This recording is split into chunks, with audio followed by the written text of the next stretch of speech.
a player that a lot of people are talking about. Man United have also now been heavily linked to, but so's everybody. Is the brilliant, the majestic Jude Bellingham, goal and an assist last night in the Champions League. He's going strength to strength.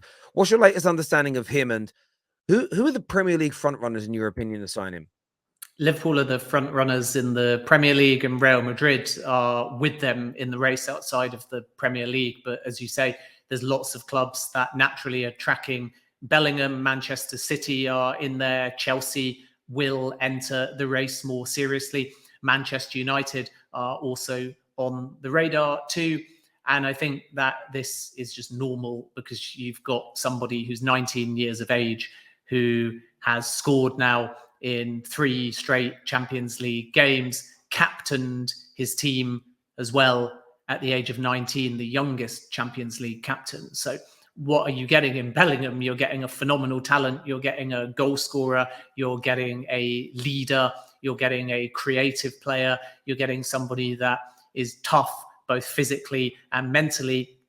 And perhaps most importantly, you're buying somebody now that could well give you the best part of 10 years, if not slightly more even, at their absolute peak. And this is why figures are being bandied around of well in excess of 100 million. And at the moment, the price could even be as high as 125 million. So there's a lot of different things at play here. Number one is that Dortmund are not ruling out a new deal in January. And that's important because the new deal doesn't mean anything in terms of Bellingham and when he'll leave. The summer is still the target for all of these clubs. But as with Nkunku, signing a new deal does 2 very important things. One, it raises the price or it protects the value. And then why would the player agree to that? Well, of course, because between whenever they sign the new deal and whenever they leave, they're on improved terms.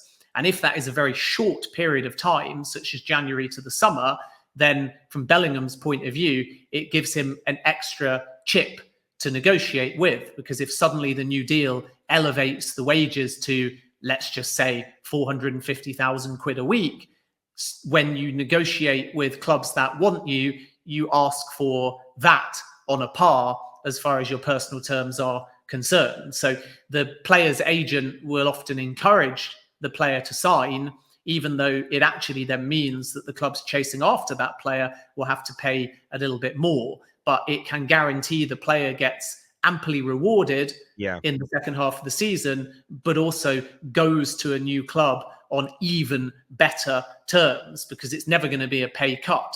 So that's quite interesting. And obviously from the point of view of the selling club, if they know that the player is going to leave, they can afford that spike in wages because they're well aware that it's only going to be for a matter of months. So that's kind of one backdrop just to think about, because that will alter the price that we're now going to talk about. But as things stand, without him signing a new deal, Real Madrid feel like they're in the ear of the player.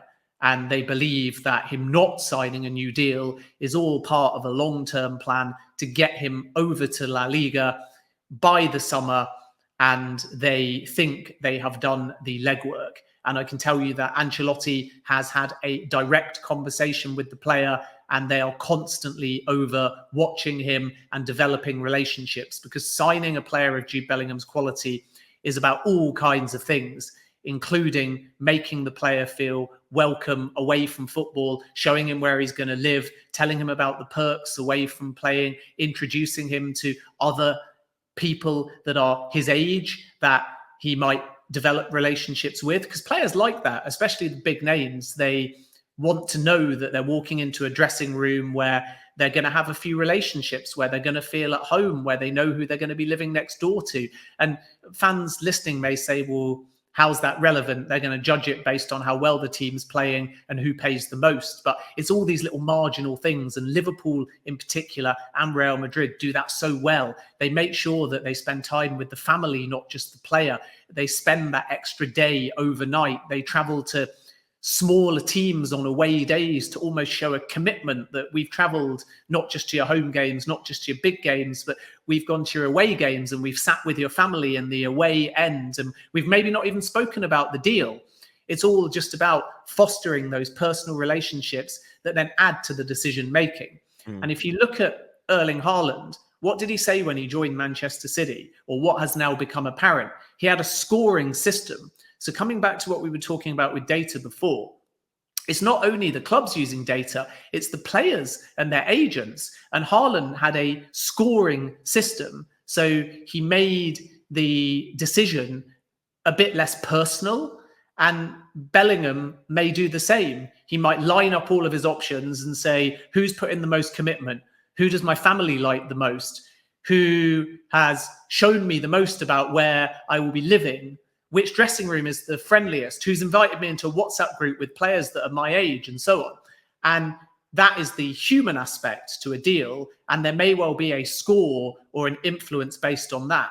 And that's what Liverpool do brilliantly. They put in so much time and effort behind the scenes that is unsung, that ends up helping them get a player. And that was a factor, for example, in the Darwin Núñez deal. So Liverpool are there, and they believe that they can get Bellingham for around about 100 million at the moment. But if he signs a new deal, it may be influenced. Real Madrid think they can negotiate around about 85 to 90 million. So even cheaper. And those two are out there at the front. But then with Manchester City, they are entering the race. They have not put in the same legwork. But Erling Haaland has already told Jude Bellingham that he should join Manchester City. And whether or not an ex-teammate has too much credence, there's plenty in the England camp that can also influence Bellingham as well. But Manchester City are there. And then Chelsea will be a bit later into the race. But I think the advantage they will hold is that they're prepared to pay bigger.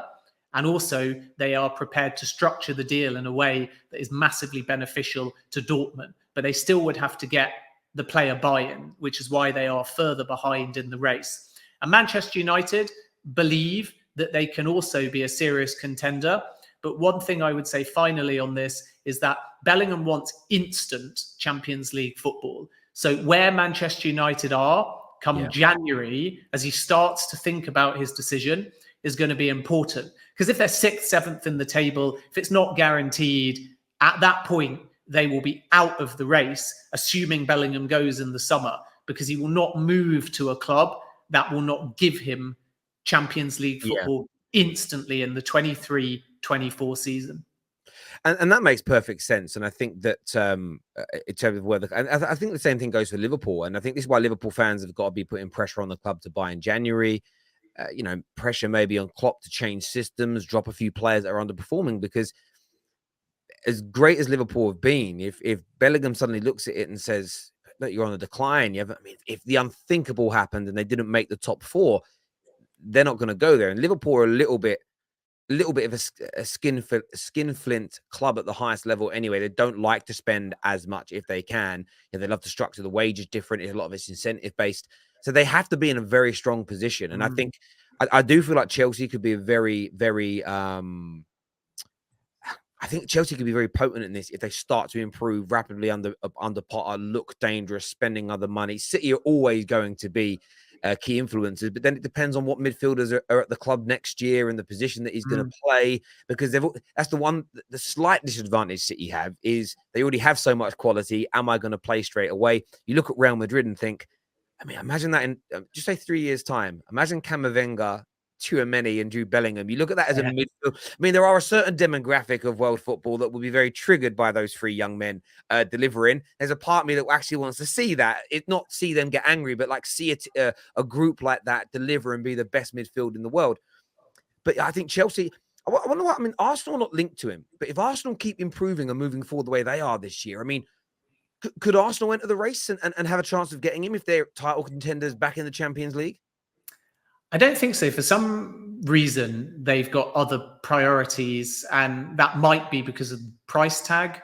Although, as you say, if you qualify for the Champions League, you get that windfall. You have the ability to use a bit more financial muscle in the market. And we know that Arsenal would like, in an ideal world, to still strengthen in that position. It might also require, over the course of the next 2 windows, an outgoing as well, but let's see. But at the moment, they haven't entered the race. They've got other priorities. And with Chelsea, it's the same. And that's what's so interesting about Chelsea needing a sporting director, or needing Kyle McCauley and Graham Potter. McCauley, for those that are unaware, is Potter's personal recruitment specialist. He obviously works for Chelsea, but I think it's fair to say if Potter ever left Chelsea, Macaulay would always follow him. And that is partially why Chelsea want to build their own team of sporting director, technical director, recruitment specialists. So then you kind of get the manager perspective, but you protect the structure of the club at the same time in case your manager ever left. And Chelsea need to decide, because with Bellingham,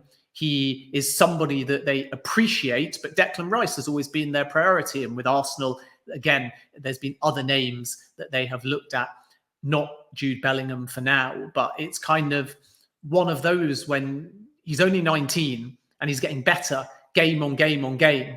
And now we're seeing what he can do from a leadership point of view. So it's not a case of any club ruling out Jude Bellingham, which is why it's such a crazy race with probably a big transfer fee. I personally don't believe Real Madrid will get him for 85 million, even with player buy-in, because each day, each week, each month between now and when he finally leaves, there will be more and more elite clubs entering the race.